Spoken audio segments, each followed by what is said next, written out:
Taste the Daily. Salem மாவட்டம் ஏற்காடு அருகே பாலம் வெள்ளத்தில் அடித்துச் செல்லப்பட்டதால் ஆபத்தான முறையில் பயணிப்பதாக பொதுமக்கள் அச்சம் தெரிவித்துள்ளனர். ஏற்காடு அருகே புத்தூர் மலை கிராமத்தில் உள்ள தரைப்பாலம் கடந்த பெஞ்சல் புயலின் போது அடித்துச் செல்லப்பட்டது.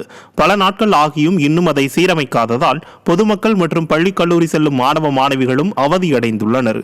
இதனால் வாகன ஓட்டிகள் 5 கிலோமீட்டர் தூரம் சுற்றிச் செல்ல வேண்டிய சூழல் உள்ளதால் உடனடியாக பாலத்தை சீரமைக்கும் பணியை துவங்க வேண்டும் என மலை கிராம மக்கள் கோரிக்கை விடுத்துள்ளனர்.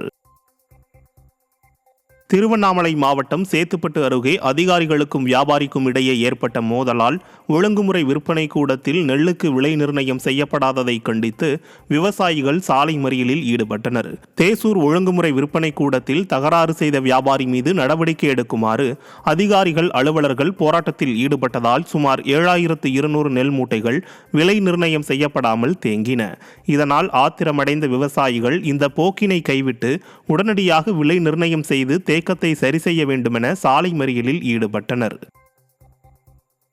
தர்மபுரி மாவட்டம் பாலக்கோடு அருகே ஊருக்குள் வராமல் சென்ற தனியார் பேருந்தை சிறைப்பிடித்து பொதுமக்கள் போராட்டத்தில் ஈடுபட்டனர். தர்மபுரி மாவட்டத்தில் இருந்து ஒசூருக்கு சென்று வந்த தனியார் பேருந்து ஊருக்குள் வராமல் செல்வதால் வேலைக்கு செல்லும் தொழிலாளர்கள், பள்ளி, கல்லூரி செல்லும் மாணவர்கள் கடும் சிரமம் அடைந்தனர். இந்த நிலையில் தேசிய நெடுஞ்சாலை வழியாக சென்ற தனியார் பேருந்தை பொதுமக்கள் சிறைப்பிடித்து ஓட்டுநர் மற்றும் நடத்துனரிடம் வாக்குவாதத்தில் ஈடுபட்டனர். இதனால் சுமார் 1 மணி நேரம் போக்குவரத்து பாதிக்கப்பட்டது. பேருந்து ஊருக்குள் வரும் வகையில் போக்குவரத்து துறை உரிய நடவடிக்கை எடுக்க வேண்டும் என பொதுமக்கள் கோரிக்கை விடுத்துள்ளனர். குமரி மாவட்டம் புதுக்கடை அருகே மதுபோதையில் சாலை ஓரம் இருந்த மழைநீர் ஓடைக்குள் தவறி விழுந்து முதியவர் உயிரிழந்தார்.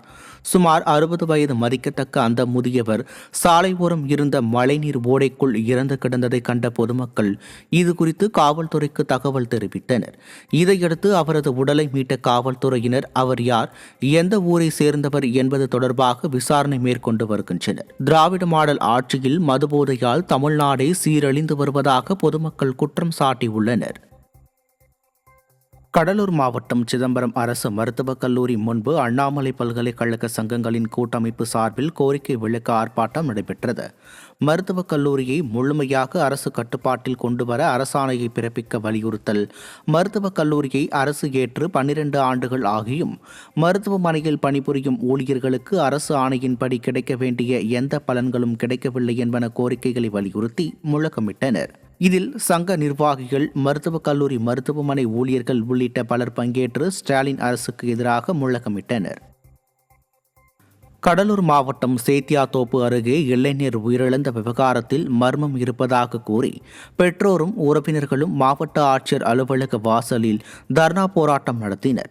கரிவெட்டு கிராமத்தை சார்ந்த 24 வயதான அருள் பாண்டியன் கடந்த 14ஆம் தேதி நண்பர்கள் மணிகண்டன், சுபாஷ் ஆகியோருடன் வெளியில் சென்ற நிலையில் கடந்த 19ஆம் தேதி மணிமுத்து ஆற்றில் மர்மமான முறையில் இறந்து கிடந்துள்ளார். இதையடுத்து இளைஞரின் மரணத்தில் மர்மம் இருப்பதால் குற்றவாளிகளை கைது செய்ய கோரி உறவினர்களும் கிராமத்தினரும் சாலை மறியல் போராட்டம் நடத்தினர். இதைத் தொடர்ந்து முறையான விசாரணை நடத்தி குற்றவாளிகளை கைது செய்ய கோரி பெற்றோரும் உறவினர்களும் மாவட்ட ஆட்சியரிடம் மனு அளித்தனர். ஈரோடு மற்றும் அதன் சுற்றுவட்டார பகுதிகளில் பெய்த மழை காரணமாக சாலைகளில் மழைநீர் தேங்கியதால் வாகன ஓட்டிகள் கடும் அவதிக்குள்ளாகினர். பன்னீர்செல்வம் பூங்கா, வீரப்பன் சத்திரம், மணிக்கூண்டு, கருங்கல்பாளையம், கொல்லம்பாளையம், மூலப்பாளையம், சூரம்பட்டி வலசு, சென்னிமலை சாலை, சோலார், பெருந்துறை சாலை உள்ளிட்ட பல்வேறு பகுதிகளில் சுமார் 20 நிமிடத்திற்கும் மேலாக மழை பெய்தது.